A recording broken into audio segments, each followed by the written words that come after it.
요양원 이야기가 나온 그 밤, 엄마는 생애 마지막 결심을 했다. 이 집은 더 이상 내 숨소리를 허락하지 않았다. 그 한마디였다. 요양원. 그 말을 들은 밤, 엄마는 집을 팔기로 했다.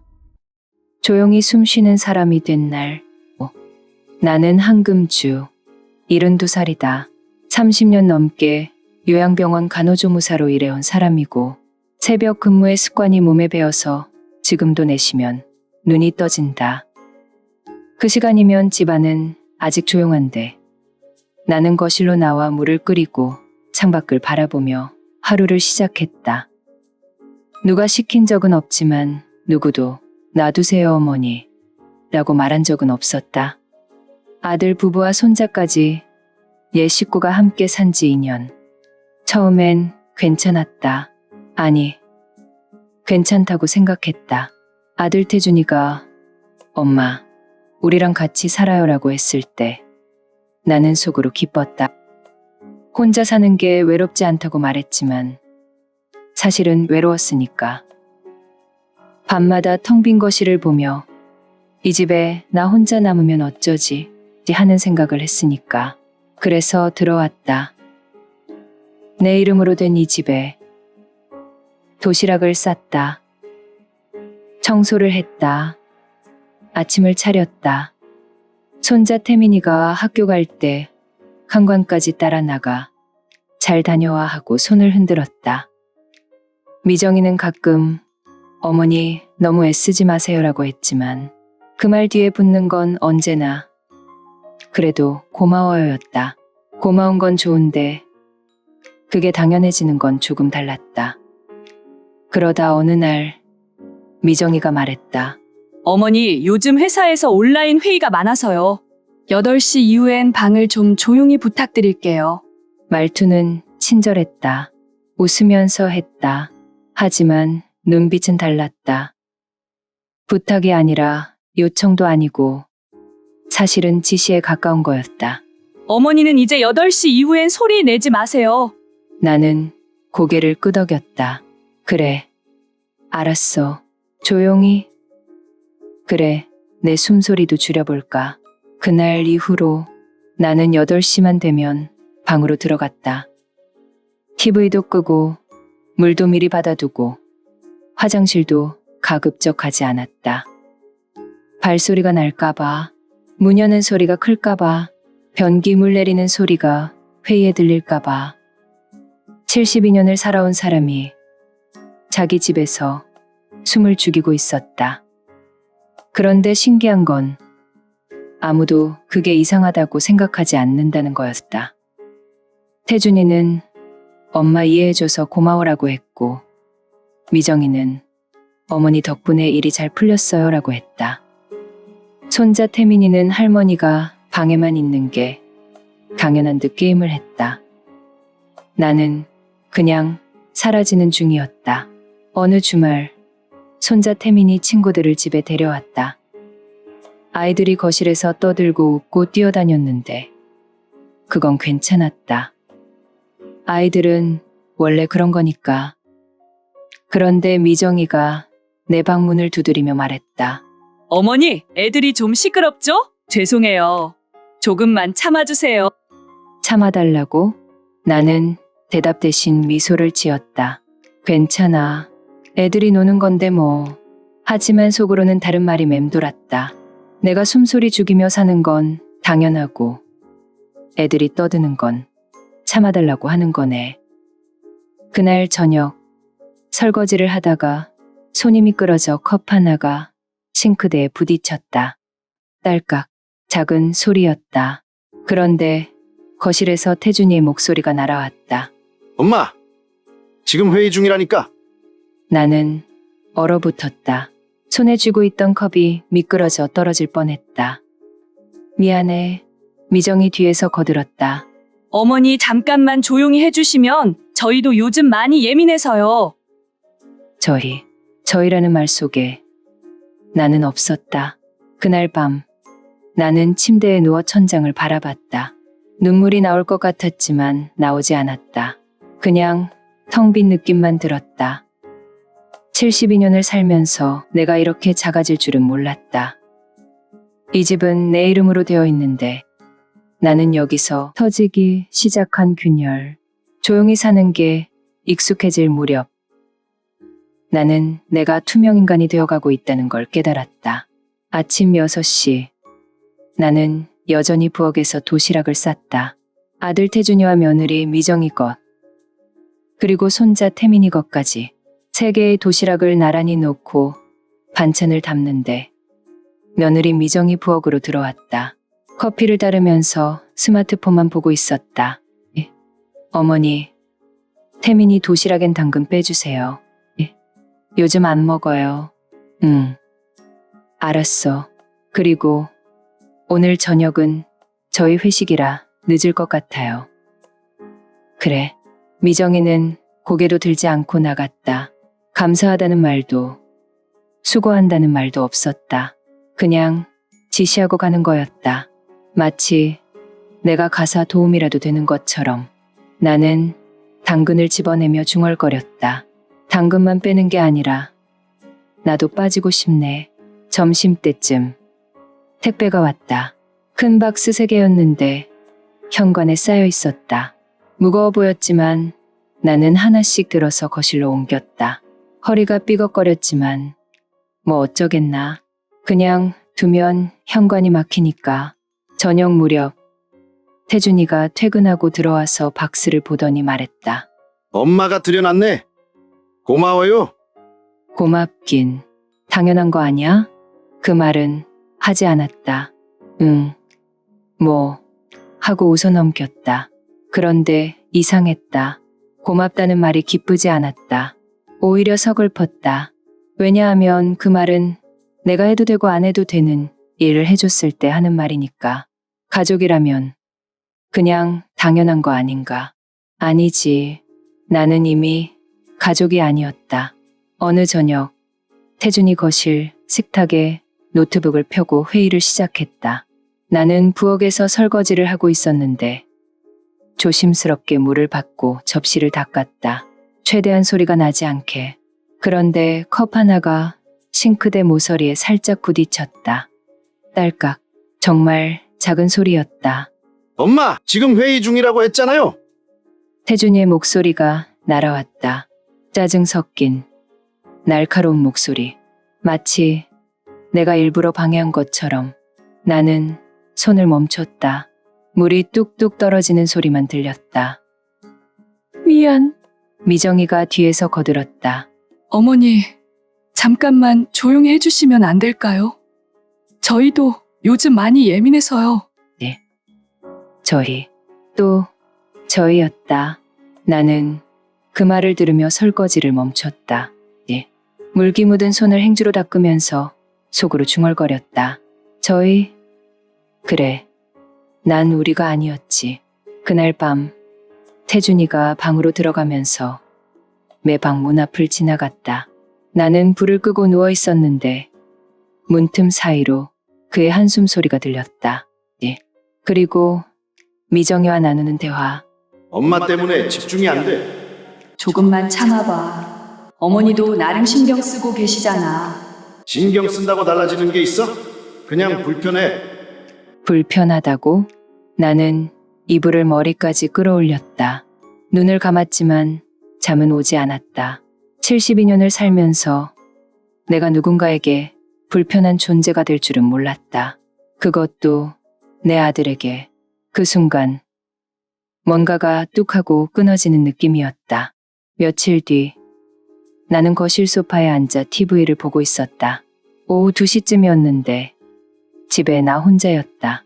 태준이와 미정이는 출근했고 손자 태민이는 학교에 갔다. 조용한 오후였다. 그런데 현관문이 열렸다. 미정이가 일찍 들어왔다. 회의가 취소됐다나 뭐라나. 어머니, 집에 계셨어요? 오늘 쉬는 날이라. 미정이는 가방을 내려놓고 노트북을 꺼냈다. 그리고 거실 소파에 앉으려다 말고 나를 보며 말했다. 어머니 지금 화상회의 급하게 잡혔는데 제가 거실 좀 써도 될까요? 내가 있는 거실을 써도 되냐고. 나는 천천히 일어섰다. 그래. 난 방으로 들어갈게. 아, 감사합니다. 1시간 정도면 끝날 것 같아요. 감사합니다. 정중한 말투였지만 그 말 속엔 비켜달라는 뜻밖에 없었다. 나는 방으로 들어가 문을 닫았다. 그리고 침대에 앉았다. 창밖을 보니 햇살이 쏟아지고 있었는데 내 방엔 그늘만 가득했다. 이 집은 내 이름으로 되어 있는데 나는 거실도 맘대로 쓸 수 없다. 그날 저녁 식탁에 4명이 모였다. 오랜만에 함께 밥을 먹는 날이었다. 나는 국을 끓이고 반찬을 차렸다. 태민이가 숟가락을 들며 말했다. 할머니, 이거 맛없어. 미역국이었다. 내가 30년 넘게 끓여온 미역국. 그래. 왜? 짜. 나는 국을 한술 떠서 맛을 봤다. 짜지 않았다. 평소랑 똑같았다. 미정이가 끼어들었다. 태민아, 할머니한테 그렇게 말하는 거 아니야. 그냥 조금만 먹어. 조금만 먹으라고. 참으라고. 태준이는 아무 말도 하지 않았다. 그냥 스마트폰만 보고 있었다. 나는 숟가락을 내려놓고 물을 한 모금 마셨다. 30년 넘게 끓인 국이 이제는 맛없다고 하네. 식사가 끝나고 태민이는 방으로 들어가고 태준이와 미정이는 거실에서 TV를 봤다. 나는 설거지를 하면서 생각했다. 나는 이 집에서 뭐지? 요리하는 사람, 청소하는 사람, 짐 들어주는 사람? 가족이 아니라 그냥 기능인 거네. 그날 밤 태준이가 방문을 닫으며 미정이에게 내뱉은 한마디가 내 마음의 마지막 남은 돌기를 부러뜨렸다. 엄마 있으니까 진짜 우리끼리 편하게 못 살겠어. 나는 그 말을 문틈 사이로 들었다. 그리고 그날 밤 나는 결정했다. 더는 안 되겠다고. 그날 의사 말보다 아들 말이 더 아팠다. 새벽 4시 나는 눈을 떴다. 아니, 뜬 게 아니라 깨어난 거였다. 가슴이 조였다. 숨이 막혔다. 마치 누가 가슴팍을 짓누르는 것 같았다. 손으로 가슴을 움켜쥐고 천천히 숨을 쉬려 했지만 공기가 목구멍을 타고 내려가지 않았다. 나는 침대에서 일어나 물을 마셨다. 손이 떨렸다. 컵을 놓는데 딸그락 소리가 났다. 조용히 해야 해. 그 생각이 제일 먼저 들었다. 내가 숨도 제대로 못 쉬는데 생각한 건 소리 내지 말아야지였다. 1시간쯤 지났을까? 증상은 나아지지 않았다. 오히려 더 심해졌다. 식은땀이 흘렀고 손끝이 저렸다. 나는 조용히 방문을 열고 거실로 나갔다. 태준이 방 앞을 지나쳤다. 문을 두드려 볼까 하다가 관뒀다. 새벽에 깨우면 또 짜증낼 게 뻔했다. 나는 혼자 현관으로 나가 신발을 신었다. 택시를 불렀다. 병원까지 가는 동안 나는 창밖을 봤다. 아직 어두운 거리, 켜지지 않은 가로등, 텅 빈 도로. 72년을 살면서 이렇게 혼자 새벽 병원에 간 적이 몇 번이나 됐을까. 응급실 의사는 심전도를 찍고 내 얼굴을 한참 바라봤다. 심장에 무리가 왔습니다. 부정맥 증상도 보이고요. 그게 뭔데요?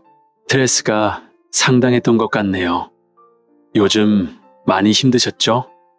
의사의 눈빛이 조심스러웠다. 마치 내가 깨지기 쉬운 사람인 것처럼. 아니요. 괜찮아요. 괜찮지 않으세요? 혼자 사세요? 아들이랑 같이 살아요. 그럼 보호자 연락처 주시겠어요? 나는 고개를 저었다. 괜찮아요. 혼자 갈 수 있어요. 의사는 더 이상 묻지 않았다. 그냥 약 처방전을 내밀며 말했다. 스트레스 줄이셔야 합니다. 이러다 큰일 납니다. 큰일? 이미 큰일 났는데 집에 돌아온 건 오전 10시쯤이었다. 현관문을 열었을 때 거실에서 미정이가 커피를 마시고 있었다. 재택근무하는 날이었나 보다. 어머니, 어디 갔다 오세요? 병원. 아, 정기검진이셨어요? 정기검진이 아니라 응급실이었지만 나는 그냥 고개를 끄덕였다. 그래. 괜찮으세요? 며느리 미정이는 고개를 끄덕이더니 다시 노트북 화면을 봤다. 더 이상 물어보지 않았다. 괜찮냐고 물었지만 사실은 괜찮을 거라고 생각하는 거였다. 나는 방으로 들어가 침대에 누웠다. 약봉지를 손에 쥐고 천장을 봤다. 스트레스 줄이세요. 의사 말이 맴돌았다. 줄이려면 뭘 해야 하지? 숨소리 더 줄이고 발소리 더 죽이고 아예 존재를 지워야 하나? 점심때쯤 미정이가 방문을 두드렸다. 어머니, 죄송한데요. 또 죄송하다는 말로 시작하네. 오늘 오후에 촬영 미팅이 잡혔어요. 집에서 화상으로 해야 하는데 혹시 조용히 해주실 수 있을까요? 나는 침대에 누운 채로 대답했다. 그래. 감사합니다. 2시간 정도면 끝날 거예요. 미정이는 문을 닫고 나갔다. 나는 천천히 몸을 일으켰다. 가슴이 아직도 조였지만 일어나야 했다. 물도 마셔야 하고 약도 먹어야 했으니까. 부엌으로 나가 물을 받는데 컵이 싱크대에 부딪혔다. 딸깍. 아주 작은 소리. 거실에서 미정의 목소리가 들렸다. 어머니, 지금 회의 중이라고 했잖아요. 목소리는 낮았지만 날카로웠다. 나는 물을 다 받지도 못하고 그냥 멈췄다.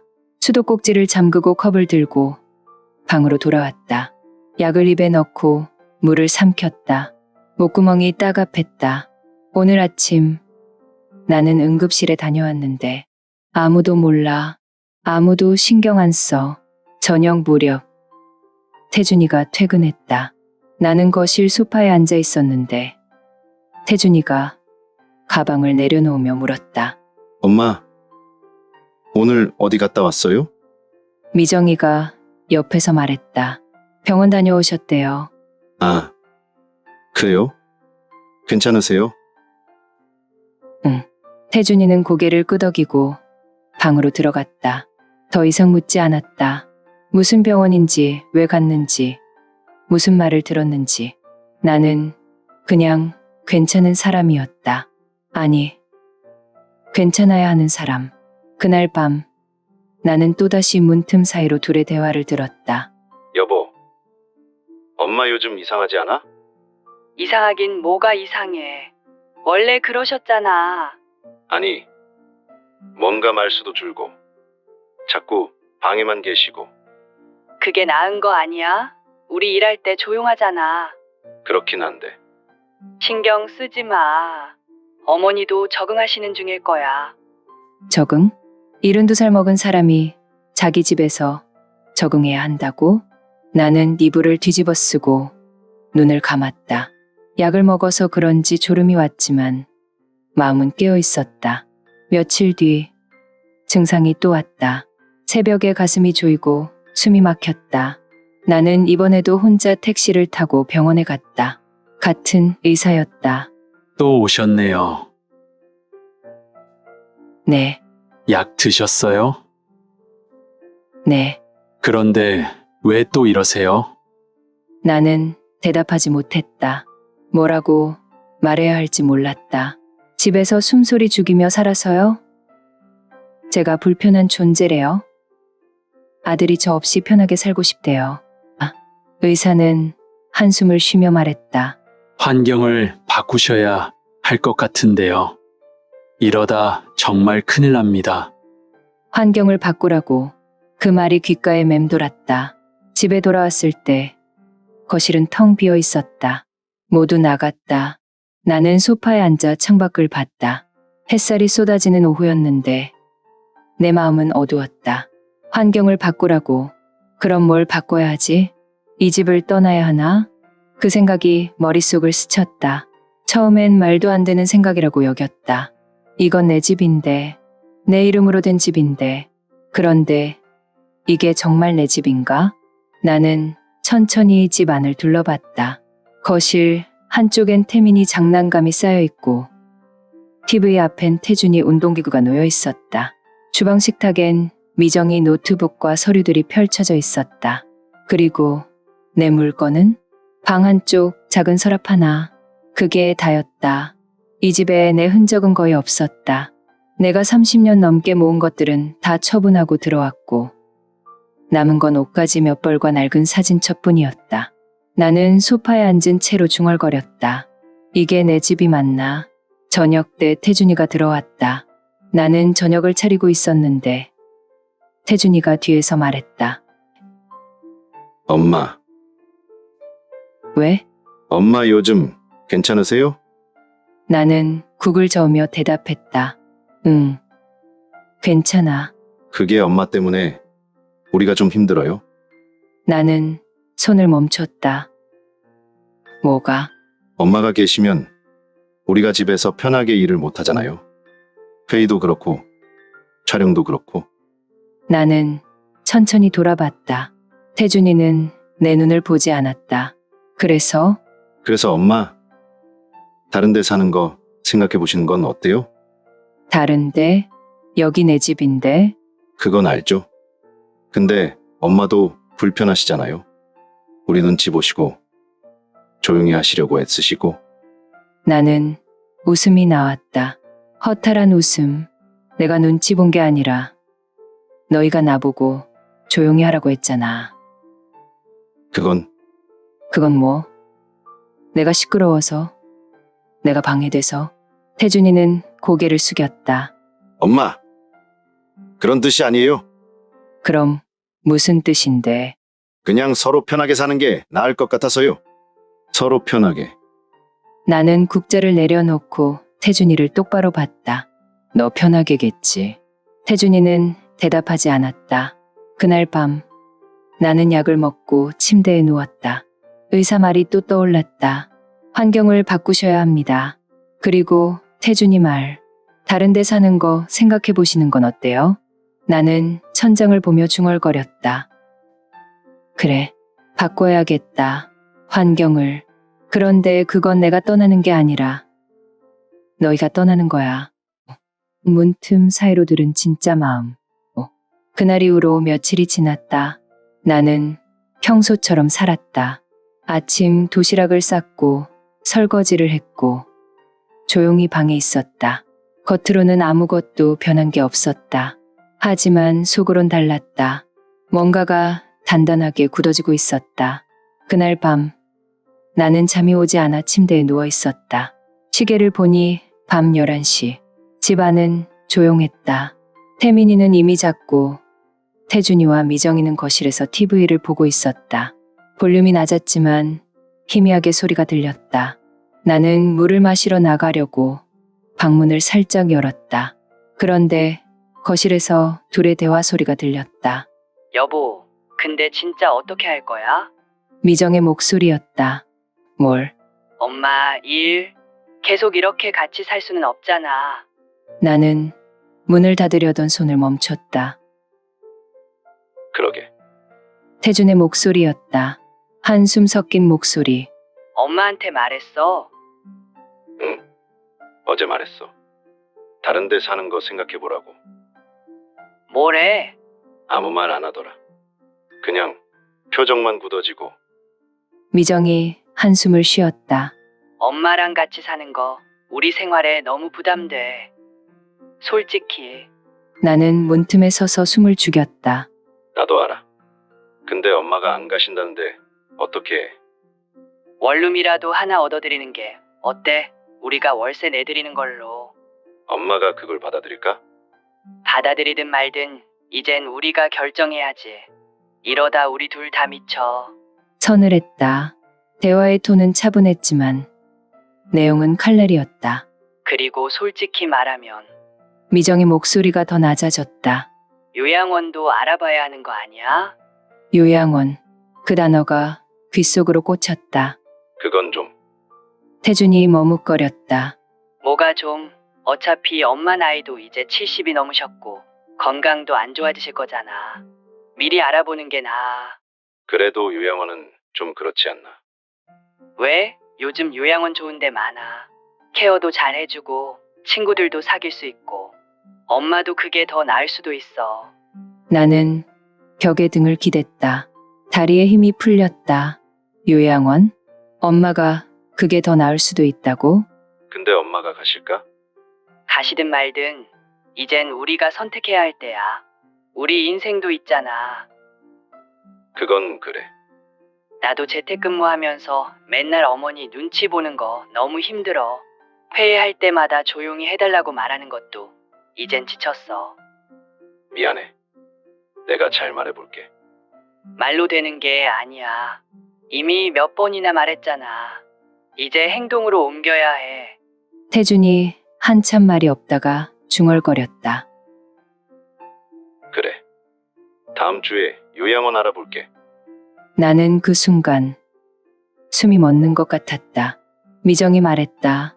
그리고 이 집 명의도 우리 앞으로 바꾸는 게 좋을 것 같아. 나중에 복잡해지기 전에. 그건 좀 더 생각해보자. 왜? 어차피 엄마 돌아가시면 우리 거 되는 거잖아. 지금 정리하는 게 세금 문제도 그렇구나. 나는 문틈 사이로 거실을 봤다. 태준이와 미정이는 소파에 나란히 앉아 TV를 보고 있었다. 아무렇지도 않은 얼굴로 내 아들이 내 며느리가 지금 저런 얘기를 하고 있다. 알았어. 다음 주에 차근차근 정리하자. 응. 빨리 결정하는 게 서로한테 나아. 나는 조용히 문을 닫았다. 그리고 침대에 앉았다. 손이 떨렸다. 가슴이 또 조였다.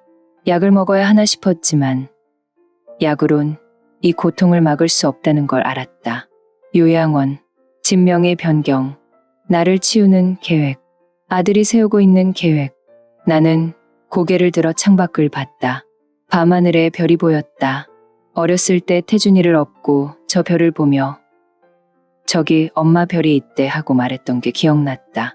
태준이는 손으로 별을 가리키며 웃었다. 그때 그 아이가 이제는 날 요양원에 보내려고 한다. 나는 천천히 숨을 내쉬었다. 그리고 중얼거렸다. 요양원? 이제 그냥 치워버리고 싶다는 거네. 눈물이 날 것 같았다. 하지만 나오지 않았다. 72년을 살면서 이렇게 마음이 건조한 적이 없었다. 슬픔도 분노도 아닌 그냥 텅 빈 느낌. 나는 서랍을 열어 오래된 사진첩을 꺼냈다. 첫 장을 펼쳤다. 태준이가 3살 때 찍은 사진. 내 품에 안겨 웃고 있는 사진. 나는 그 사진을 한참 들여다봤다. 이 아이를 키우느라 내 젊은 날을 다 썼는데 이 아이가 이제 날 짐이라고 생각하는구나. 사진첩을 덮고 서랍에 도로 넣었다. 그리고 침대에 누웠다. 천장을 바라보며 속으로 말했다. 알았어. 내가 떠날게. 그런데 내가 떠나는 방식은 너희 생각과 다를 거야. 다음 날 아침 나는 평소처럼 일어났다. 도시락을 싸고 아침을 차렸다. 태준이와 미정이는 식탁에 앉아 밥을 먹었다. 나는 그들을 보며 물었다. 잘 잤어? 네, 어머니. 미정이 웃으며 대답했다. 어젯밤 그 대화를 나눈 사람이 맞나 싶을 정도로 밝은 얼굴이었다. 태준이도 고개를 끄덕였다. 엄마도 잘 주무셨어요? 응, 잘 잤어. 거짓말이었다. 한숨도 못 잤다. 하지만 그들은 알 필요 없었다. 식사가 끝나고 둘이 출근하고 태민이가 학교에 가고 나서 나는 거실에 혼자 남았다. 그리고 천천히 집 안을 둘러봤다. 30년 넘게 모은 살림들을 다 정리하고 들어온 이 집. 태준이와 함께 살고 싶어서, 가족이 되고 싶어서 들어온 이 집. 하지만 이젠 알겠다. 가족은 이미 없었다. 나는 핸드폰을 꺼냈다. 그리고 인터넷에 부동산을 검색했다. 손이 떨렸지만 나는 멈추지 않았다. 번호를 눌렀다. 여보세요. 부동산이죠? 네, 말씀하세요. 나는 숨을 고르고 말했다. 집을 팔려고 하는데요. 얼마나 빨리 팔 수 있을까요? 위치가 어디신데요? 주소를 말했다. 아, 거기 시세 괜찮은 곳이네요. 금매로 내놓으시면 2주일 안에도 가능합니다. 일주일. 그럼 금매로 해주세요. 네, 알겠습니다. 언제 방문 가능하신가요? 지금 당장이요. 나는 전화를 끊고 창밖을 봤다. 해가 밝게 떠 있었다. 그 순간 나는 결정했다. 떠나는 건 내가 먼저라고. 그리고 이 집도 내가 정리한다고. 집을 팔기로 한 날, 부동산 중개인은 1시간 뒤에 도착했다. 40대쯤 되어 보이는 남자였다. 정장을 입고 태블릿을 들고 있었다. 현관에 들어서자마자 집 안을 둘러보더니 고개를 끄덕였다. 아, 여기 정말 괜찮네요. 위치도 좋고 평수도 적당하고 얼마에 나갈까요? 시세로는 한 5억 정도인데 금매로 내놓으시면 4억 후반대도 금방 나갈 겁니다. 나는 고개를 끄덕였다. 그럼 그렇게 해주세요. 중개인이 태블릿에 뭔가를 적으면서 물었다. 가족분들도 동의하신 거죠? 나는 잠시 멈칫했다. 제 명의예요. 제가 결정하는 거예요. 중개인은 더 이상 묻지 않았다. 그냥 고개를 끄덕이며 서류를 꺼냈다. 그럼 여기 서명해 주시면 바로 매물로 올리겠습니다. 나는 펜을 받아들었다. 손이 떨렸다. 30년 넘게 모은 돈으로 산 이 집. 태준이와 함께 살고 싶어서, 손자 얼굴 보고 싶어서 들어온 이 집. 하지만 이제는 알았다. 이 집은 내 집이 아니었다. 그저 내 이름만 붙어 있는 남의 공간이었다. 나는 서명했다. 내일부터 연락 오기 시작할 겁니다. 금매니까 빠르면 사흘 안에 계약 잡힐 수도 있어요. 네, 알겠습니다. 중개인이 나가고 나는 거실에 홀로 남았다. 창밖을 봤다. 햇살이 쏟아지고 있었다. 아이들 웃음소리가 들렸다. 평범한 오후였다. 하지만 내 마음속은 폭풍이었다. 나는 천천히 집 안을 걸었다. 거실, 주방, 태준이 방, 미정이가 쓰는 작은 서재, 태민이 방, 그리고 내 방. 이 모든 공간이 곧 사라질 거였다. 아니, 내가 사라지는 거였다. 핸드폰이 울렸다. 모르는 번호였다. 여보세요? 안녕하세요. 백일동 매물 보고 연락드렸습니다. 혹시 내일 방문 가능할까요? 벌써? 네, 가능합니다. 몇 시가 좋으세요? 오전 10시요. 알겠습니다. 내일 뵙겠습니다. 전화를 끊었다. 심장이 빠르게 뛰었다. 내일, 벌써 내일 누가 온다. 나는 방으로 들어가 짐을 정리하기 시작했다. 옷가지를 꺼내 박스에 넣었다. 사진첩도 넣었다. 오래된 책 몇 권도 넣었다. 그게 다였다. 72년을 살았는데 내 물건은 박스 2개에 다 들어갔다. 나는 박스를 보며 중얼거렸다. 이게 내 인생 전부네. 저녁이 되어 가족들이 돌아왔다. 태준이가 현관문을 열며 들어왔고 미정이가 뒤따라 들어왔다. 태민이는 친구 집에 놀러 갔다고 했다. 엄마, 저녁 뭐 해요? 태준이가 물었다. 아직 안 했어. 오늘은 각자 알아서 먹어. 태준이가 눈을 깜빡였다. 내가 저녁을 안 한 적이 없었으니까. 엄마, 어디 아파요? 아니, 그냥 오늘은 좀 피곤해서. 미정이가 옆에서 말했다. 그럼 우리 배달시켜 먹을게요. 어머니도 드실래요? 아니, 난 괜찮아. 나는 방으로 들어갔다. 문을 닫고 침대에 앉았다. 거실에서 둘이 뭔가 속닥이는 소리가 들렸다. 아마 엄마 왜 저래? 같은 얘기를 하고 있겠지. 알 필요 없어. 곧 알게 될 테니까. 다음 날 아침 나는 일찍 일어나 집 안을 정리했다. 거실을 쓸고 주방을 닦고 현관을 깨끗하게 했다. 매물을 보러 오는 사람한테 좋게 보이려고. 9시 50분. 초인종이 울렸다. 중개인과 젊은 부부가 함께 왔다. 안녕하세요. 부부는 집 안으로 들어서자마자 눈을 반짝였다. 와, 여기 정말 좋네요. 채광도 좋고 구조도 깔끔하고 그들은 집 안을 돌아다니며 사진을 찍고 이것저것 물어봤다. 나는 대답했다. 기계적으로. 이 집 언제부터 사셨어요? 2년 전이요. 왜 파시려고요? 너무 좋은데? 나는 잠시 말을 멈췄다. 개인 사정이 있어서요. 부부는 고개를 끄덕이고 더 이상 묻지 않았다. 30분쯤 지나서 그들이 나갔다. 중개인이 나가면서 말했다. 아마 오늘 안으로 연락 올 겁니다. 아주 마음에 들어 하시더라고요. 그래요?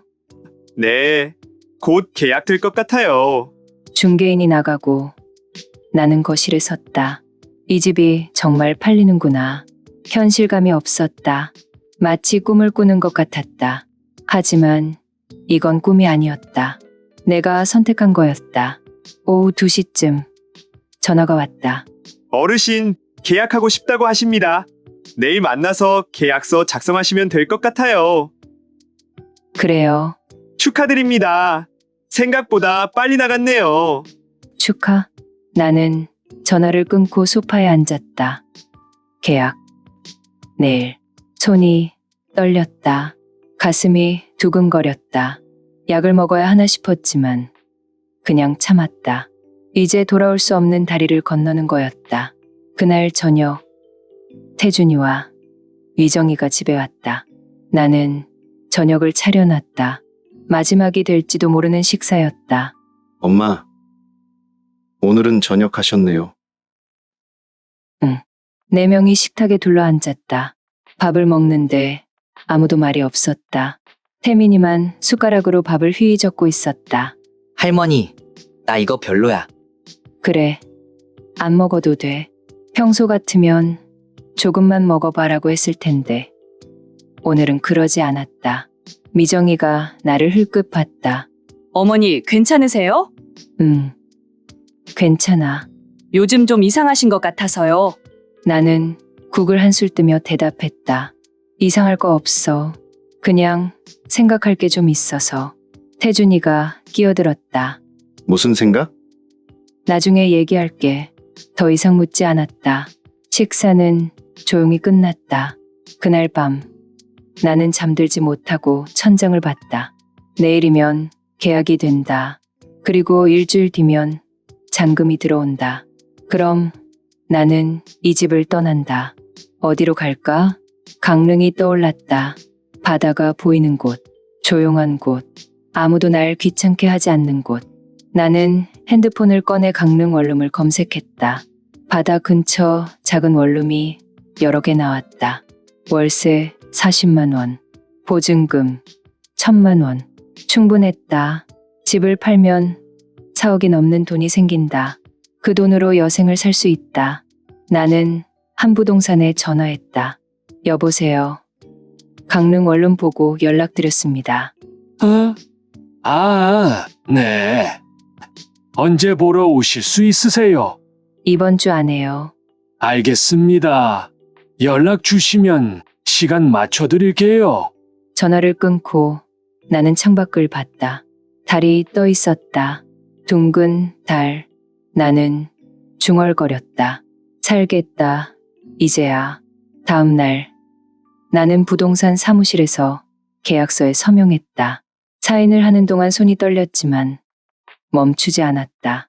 젊은 부부는 기뻐하며 악수를 청했다. 정말 감사합니다. 잘 살게요. 잘 살라고. 나는 웃으며 대답했다. 그래요. 잘 사세요. 사무실을 나와 집으로 돌아왔다. 거실에 섰다.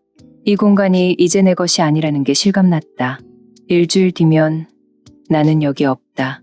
나는 핸드폰을 꺼내 강릉 부동산에 전화했다. 모레 보러 갈게요. 네, 기다리겠습니다. 전화를 끊고 나는 짐을 싸기 시작했다. 박스에 하나씩 물건을 담으면서 나는 속으로 중얼거렸다. 이제 시작이야. 내 인생의 마지막 장. 그리고 그건 내가 쓰는 거야. 돌아온 가족에게 말했다. 강릉 원룸을 보러 간 날은 화요일이었다. 아침 일찍 기차를 타고 강릉에 갔다. 창밖으로 산과 바다가 스쳐 지나갔다. 오랜만에 보는 풍경이었다. 서울을 벗어나니 숨통이 트이는 것 같았다. 부동산 사장님이 나와 있었다. 친절했다. 여기에요. 바다가 도보로 5분 거리예요. 문을 열고 들어갔다. 작은 원룸이었다. 방 하나, 부엌 하나, 화장실 하나. 그게 다였다. 하지만 창문을 여니 바다가 보였다. 파도 소리가 들렸다. 나는 그 자리에 서서 한참 바다를 봤다. 마음에 드세요. 네, 여기 조용해요. 혼자 사시기 딱 좋아요. 혼자. 그래. 이제 혼자 사는 거지. 계약할게요. 진짜요? 언제부터 들어오실 거예요? 다음 주 월요일이요. 알겠습니다. 그럼 계약서 쓰시죠. 나는 보증금 1,000만 원을 송금했다. 월세는 다음 달부터 내기로 했다. 계약서에 사인하면서 나는 속으로 중얼거렸다. 이제 정말 시작이구나. 서울로 돌아오는 기차 안에서 나는 창밖을 봤다. 해가 지고 어둠이 깔렸다. 불빛들이 반짝였다. 핸드폰을 꺼내 메시지를 썼다. 태준이에게 이번 주말에는 온 가족이 집에 있을 수 있게 해줘. 할 얘기가 있어. 전송을 눌렀다. 곧 답장이 왔다. 무슨 일이세요? 어디 아프세요? 아니, 그냥 중요한 얘기야. 꼭 있어. 알겠습니다. 나는 핸드폰을 내려놓고 눈을 감았다. 이제 며칠 안 남았다. 주말이 되었다. 토요일 오후. 가족들은 모두 집에 있었다. 태준이와 미정이는 거실에서 TV를 보고 있었고 태민이는 방에서 게임을 하고 있었다. 나는 방에서 마지막 짐을 정리했다. 박스들을 테이프로 붙이고 하나씩 쌓아 올렸다. 그리고 거실로 나갔다.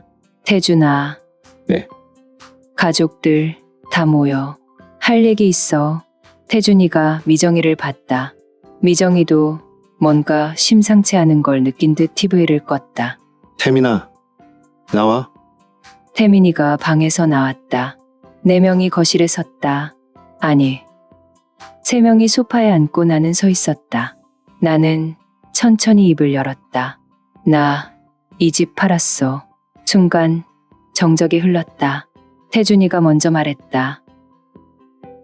네? 이 집 팔았다고. 계약 끝났어. 미정이가 벌떡 일어났다. 어머니, 지금 무슨 말씀 하시는 거예요? 내가 한 말 그대로야. 이 집 팔렸어. 다음 주 월요일에 잔금 들어오고 그날 집 비워야 해. 태준이 얼굴이 하얗게 질렸다. 엄마 장난하시는 거죠? 나는 가방에서 계약서를 꺼내 식탁 위에 놓았다. 이거 봐. 계약서야. 태준이가 계약서를 집어들었다. 손이 떨렸다. 미정이가 옆에서 같이 봤다. 어머니, 이게 진짜예요? 응, 진짜야. 미정의 목소리가 높아졌다. 어머니, 왜 우리한테 말도 안 하시고 이런 걸 하세요? 말해야 할 이유가 있어. 이유요? 이건 우리 가족 집이잖아요. 나는 미정이를 똑바로 봤다. 가족. 너희 가족? 네? 이 집 명의가 누구 거야? 그건 어머니 명이지만 그럼 내 집이지. 내가 팔든 말든 내 마음이지. 태준이가 끼어들었다. 엄마, 왜 이러세요? 우리가 뭘 잘못했어요? 나는 웃음이 나왔다. 허탈한 웃음. 뭘 잘못했냐고? 네, 너희가 날 어떻게 대했는지 정말 몰라? 태준이는 대답하지 못했다. 나는 천천히 말했다. 조용히 하라고 했지. 회의 중이라고 했지. 춤소리 죽이라고 했지. 거실도 맘대로 못 쓰게 했지. 그건 뭐? 너희 일이 바빠서? 그래서 나보고 투명인간처럼 살라고? 미정이가 말했다. 어머니, 저희도 사정이 있었잖아요. 사정. 너희 사정은 중요하고 내 사정은 안 중요해? 그런 게 아니라 나는 손을 들어 말을 막았다. 됐어. 더 이상 듣고 싶지 않아. 태준이가 다급하게 말했다. 엄마. 그럼 엄마는 어디 가실 건데요? 강릉. 강릉요? 응. 바다 보이는 원룸 구했어. 다음 주 월요일에 들어가. 미정이가 소리쳤다. 어머니, 우리 가족한테 정말 이러실 수 있어요. 그 순간 나는 멈췄다. 가족. 또 그 단어. 나는 미정이를 똑바로 봤다. 가족, 이제 와서? 네? 너희가 날 가족으로 대한 적 있어? 미정이는 입을 다물었다. 나는 계속 말했다. 나는 너희한테 가사 도우미였어. 도시락 싸는 사람, 청소하는 사람, 택배 나르는 사람. 그게 다였지. 어머니, 내가 아파서 응급실 갔을 때도 너희는 괜찮으시죠? 한마디 하고 회의라고 조용히 하라고 했잖아. 태준이가 고개를 숙였다. 그리고 너희 둘이 무슨 얘기했는지 나 다 들었어. 뭐요? 유양원 얘기, 진명에 바꾸는 얘기 다 들었어. 침묵이 흘렀다. 태준이와 미정이는 서로를 쳐다봤다. 얼굴이 새하얘졌다. 나는 천천히 말을 이었다. 너희는 날 치우고 싶었지. 불편하니까, 방해되니까. 엄마, 그건 그래서 내가 먼저 떠나는 거야. 너희가 원하는 대로. 미정이가 울먹이기 시작했다. 어머니, 저희가 잘못했어요. 정말 죄송해요. 이제 와서 미안하다고? 진심이에요. 정말 몰랐어요. 어머니가 그렇게 힘드셨는지. 나는 고개를 저었다. 몰랐던 게 아니야. 신경 안 쓴 거지. 태준이가 무릎 꿇었다. 엄마, 제발 다시 생각해 주세요. 우리가 잘못했어요. 나는 태준이를 내려다봤다. 한때는 이 아이를 위해 모든 걸 바쳤다. 밤새 간호하고 학교 보내려고 두세 군데 일했다. 이 아이가 웃으면 나도 행복했다. 그런데 이제는 아무 감정이 안 들었다. 일어나. 엄마, 일어나라고. 이제 늦었어. 태준이는 천천히 일어났다. 눈물이 볼을 타고 흘렀다. 나는 마지막으로 말했다. 너희가 날 대했던 방식 그대로 나도 선택한 거야. 엄마, 다음 주 월요일까지 짐 빼. 새 주인이 들어와. 나는 방으로 돌아갔다. 문을 닫는 순간 거실에서 미정이 우는 소리가 들렸다. 태준이가 뭔가 말하는 소리도 들렸다. 하지만 나는 더 이상 듣고 싶지 않았다. 침대에 앉아 창밖을 봤다. 달이 떠 있었다. 나는 중얼거렸다. 이제 끝이야. 아니, 시작이야. 그날 밤은 긴 밤이었다. 거실에서 계속 소리가 났다. 태준이와 미정이가 무언가 의논하는 소리, 울음소리, 한숨 소리. 하지만 나는 그냥 누워 있었다. 이미 돌아올 수 없는 강을 건넜다. 다음 날 아침, 태준이가 내 방문을 두드렸다. 엄마, 문 열어주세요. 나는 문을 열었다. 태준이 눈은 퉁퉁 부어 있었다. 엄마, 정말 안 되겠어요? 나는 고개를 저었다. 안 돼. 제발요. 우리 다시는 안 그럴게요. 그 말 믿을 수 있을 것 같아? 태준이는 대답하지 못했다. 나는 문을 닫았다. 그리고 짐을 다시 확인했다. 월요일까지 이틀.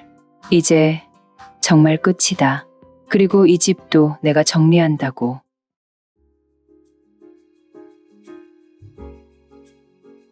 강릉. 나의 첫 아침. 월요일 아침. 나는 새벽 4시에 눈을 떴다. 습관처럼 눈을 뜨고는 헛웃음이 났다. 30년 넘게 이 시간에 일어나 일터로 향했고 2년 동안은 이 시간에 일어나 가족 도시락을 쌌다. 하지만 오늘은 달랐다. 오늘은 아무것도 할 필요가 없었다. 나는 침대에서 일어나 창문을 열었다. 차가운 공기가 얼굴을 스쳤다. 아직 어두운 거리. 깜박이는 가로등. 서울의 마지막 새벽이었다. 짐은 이미 다 쌌다. 박스 3개. 그게 72년의 삶이었다. 거실로 나갔다. 텅 비어 있었다. 태준이와 미정이 태민이는 주말에 짐을 싸서 미정이 친정으로 갔다. 어제 저녁 태준이가 마지막으로 말했다. 엄마 정말 가시는 거예요? 나는 고개를 끄덕였다. 연락은 하실 거죠? 나중에 보자. 태준이는 더 이상 묻지 않았다.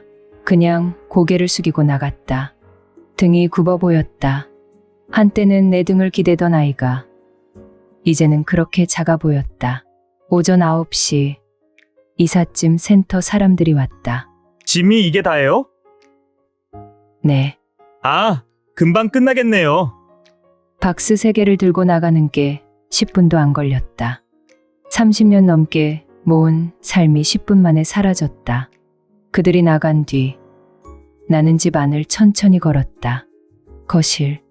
여기서 태준이가 첫걸음을 뗐다. 넘어지면서도 웃었다. 주방. 여기서 명절마다 음식을 만들었다. 손이 부르트도록.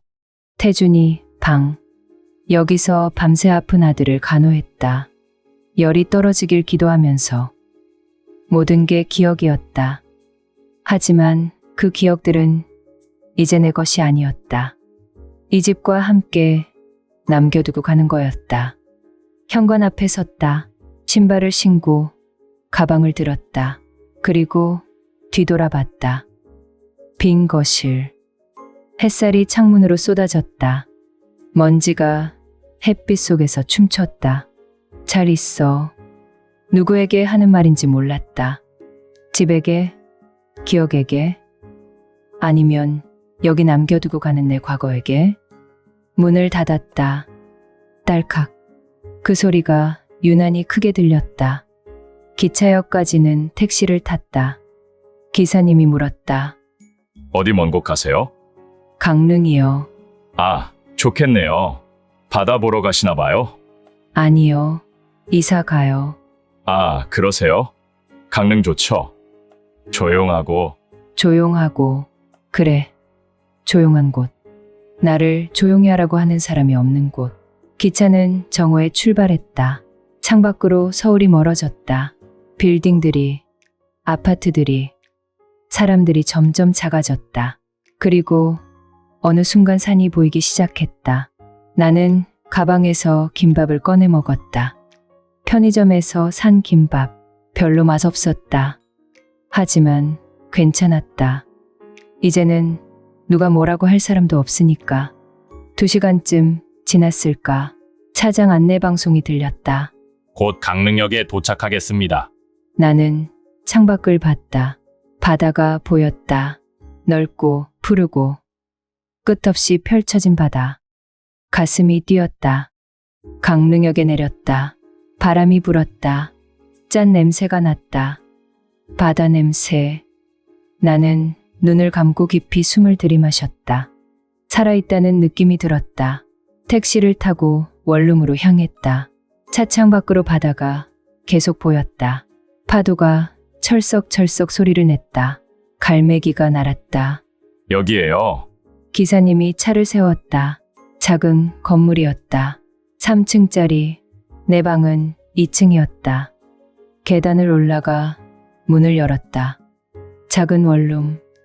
방 하나, 부엌 하나, 화장실 하나. 하지만 창문을 열자 바다가 보였다. 파도 소리가 들려왔다. 나는 그 자리에 서서 한참 바다를 봤다. 눈물이 날 것 같았다. 하지만 슬픈 눈물이 아니었다. 뭐랄까, 해방된 느낌? 72년을 살면서 처음으로 온전히 내 공간을 가진 것 같았다. 이삿짐이 도착했다. 박스 3개를 방 한쪽에 쌓아두고 나는 천천히 짐을 풀기 시작했다. 옷을 걸고 사진첩을 서랍에 넣고 책을 작은 선반에 꽂았다. 별거 없었지만 그게 전부 내 것이었다. 저녁이 되었다. 나는 근처 슈퍼에 가서 장을 봤다. 라면, 김치, 계란, 우유, 간단한 것들. 계산대에서 할머니가 물었다. 새로 오셨어요? 네. 오늘 이사 왔어요. 아이고, 잘 오셨어요. 우리 동네 조용하고 좋아요. 그래요? 감사합니다. 혹시 뭐 필요한 거 있으면 언제든 오세요. 네, 그럴게요. 할머니가 웃었다. 따뜻한 미소였다. 집으로 돌아와 라면을 끓였다. 작은 식탁에 앉아 혼자 먹었다. TV도 없고 아무 소리도 없었다. 오직 창밖 파도 소리만 들렸다. 라면, 국물을 마시며 생각했다. 이게 내 인생이구나. 외롭나? 조금. 후회되나? 아니, 그날 밤 피곤해 고난 몸으로도 나는 처음으로 편하게 잠들었다. 눈치 볼 필요도 없고 조용히 해야 할 필요도 없었다. 숨소리 죽일 필요도 없었다. 그냥 나로 살 수 있었다. 다음 날 아침 나는 새벽 4시에 또 눈을 떴다. 습관은 쉽게 바뀌지 않았다. 하지만 오늘은 일어나서 창문을 열었다. 아직 어두운 바다가 보였다. 멀리서 불빛이 반짝였다. 어선이었다. 나는 커피를 끓였다. 컵을 들고 창가에 앉았다. 파도 소리를 들으며 커피를 마셨다. 해가 떠오르기 시작했다. 수평선 너머로 붉은 빛이 번졌다. 하늘이 주황색으로, 분홍색으로 물들었다. 나는 그 광경을 보며 중얼거렸다. 살겠다, 이제야. 72년을 살았지만 진짜 내 삶은 지금부터였다. 핸드폰이 울렸다. 태준이었다. 문자가 와 있었다. 엄마, 잘 도착하셨어요? 연락 주세요. 나는 핸드폰을 내려다봤다. 답장을 할까 말까 고민했다. 그리고 천천히 글을 썼다. 잘 도착했어. 걱정 마. 전송을 눌렀다. 곧 답장이 왔다. 엄마, 정말 미안해요. 나중에 찾아가도 될까요? 나는 그 메시지를 한참 들여다봤다. 그리고 답장을 썼다. 나중에 보자. 지금은 혼자 있고 싶어. 전송을 누르고 핸드폰을 내려놓았다. 창밖을 봤다. 해가 완전히 떠올랐다. 바다가 반짝였다. 새들이 날았다. 나는 일어나서 현관문을 열고 밖으로 나갔다. 계단을 내려가 길을 따라 걸었다.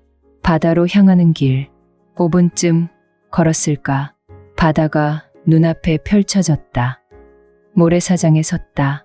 파도가 발밑으로 밀려왔다가 빠져나갔다. 나는 신발을 벗었다. 맨발로 모래를 밟았다. 차가웠다. 아니, 시원했다. 파도가 발목까지 올라왔다. 나는 바다를 보며 크게 숨을 쉬었다. 그리고 소리쳤다. 야, 아무 이유 없이 그냥 외치고 싶어서. 목소리가 바다로 퍼져나갔다. 파도 소리에 섞였다. 바람에 날아갔다. 나는 웃었다. 72년 만에 처음으로 이렇게 크게 소리를 냈다. 아무도 나를 막지 않았다. 조용히 하세요라고 말하는 사람이 없었다. 나는 다시 소리쳤다. 야, 그리고 또 웃었다. 눈물이 났다. 이번엔 정말 눈물이 났다. 기쁜 눈물이었다. 나는 바다를 보며 중얼거렸다. 이제 내 인생이야. 내가 사는 거야. 바람이 불었다. 머리카락이 날렸다. 나는 두 팔을 벌렸다. 그리고 깊이, 아주 깊이 숨을 들이마셨다. 살아있다. 진짜로. 그리고 그건 내가 쓰는 거야.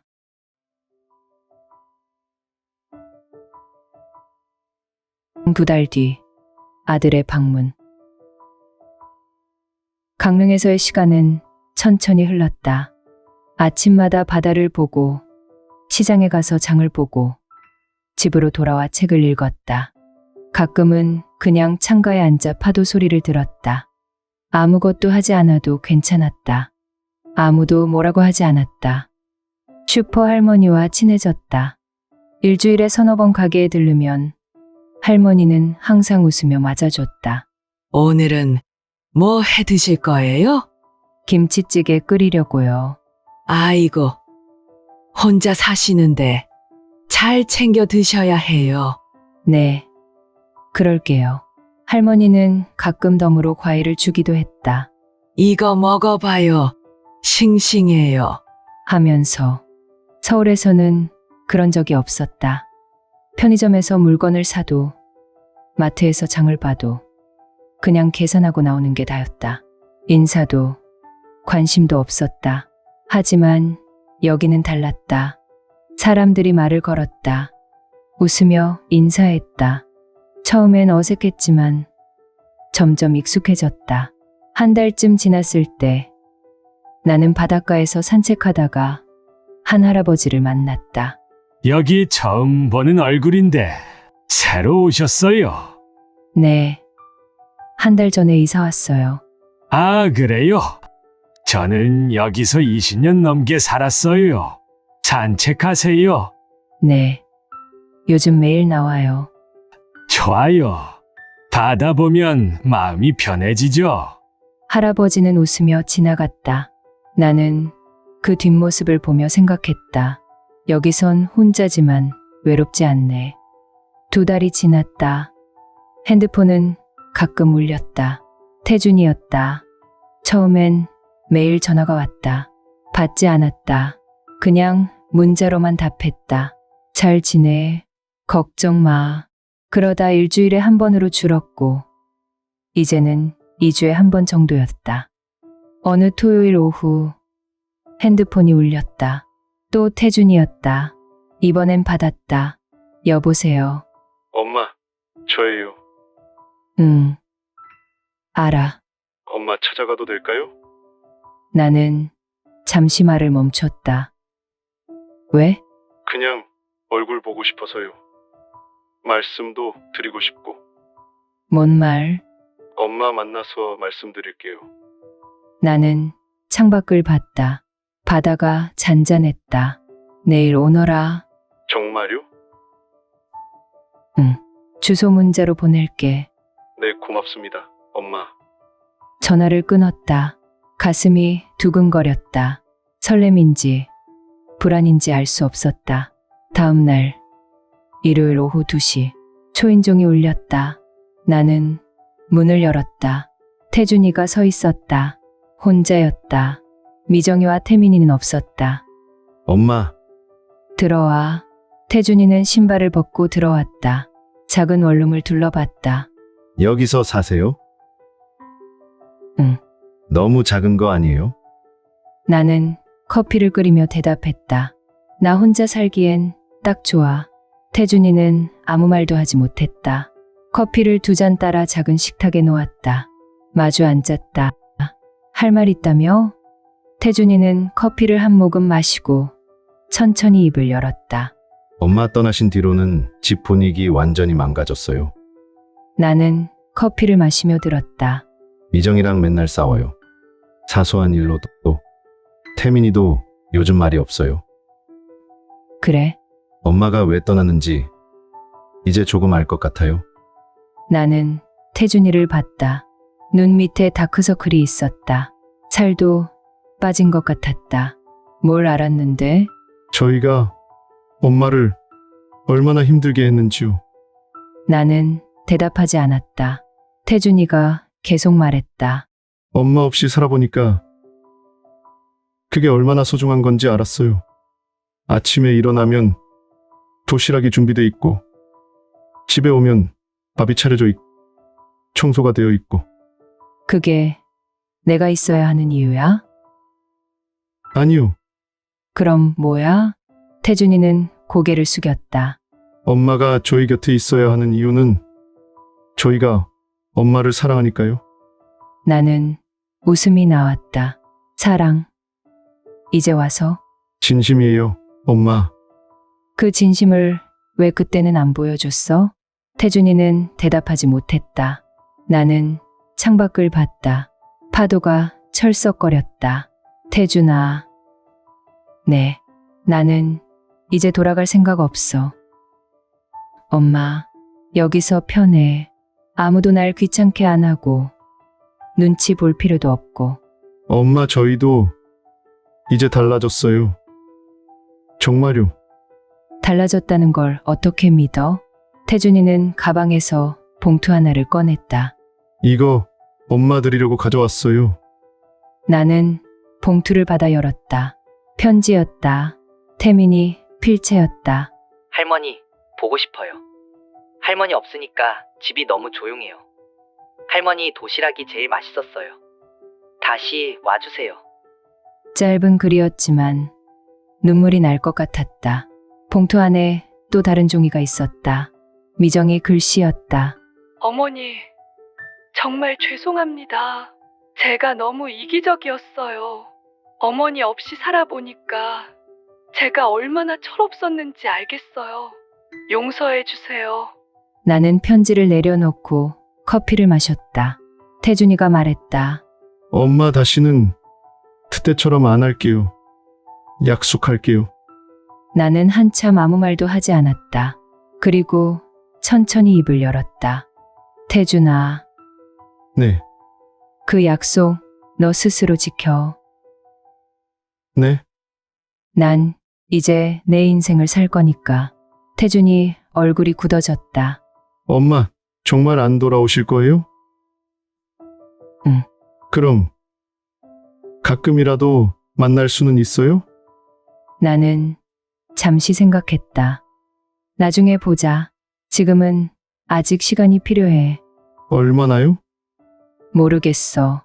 내 마음이 준비되면. 태준이는 고개를 숙였다. 어깨가 떨렸다. 엄마, 정말 미안해요. 나는 일어나서 태준이 어깨에 손을 올렸다. 미안하다는 건 알아. 근데 그걸로 다 해결되는 건 아니야.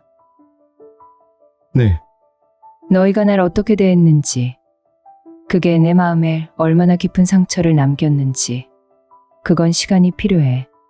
태준이가 고개를 들었다. 눈이 빨갛게 충혈되어 있었다. 기다릴게요. 엄마가 마음 열 때까지. 나는 고개를 끄덕였다. 그래, 잘 지내. 태준이는 천천히 일어났다. 현관까지 따라 나갔다. 신발을 신는 태준이 등이 굽어 보였다. 문을 열고 나가려다 말고 태준이가 돌아봤다. 엄마, 건강하세요. 너도. 태준이는 계단을 내려갔다. 나는 문 앞에 서서 그 뒷모습을 봤다. 한때는 저 작은 등을 내가 업고 다녔는데 이제는 저렇게 커서 저렇게 멀어져 간다.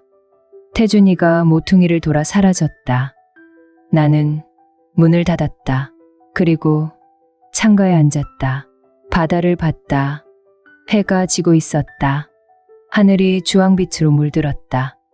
편지를 다시 펼쳐 읽었다.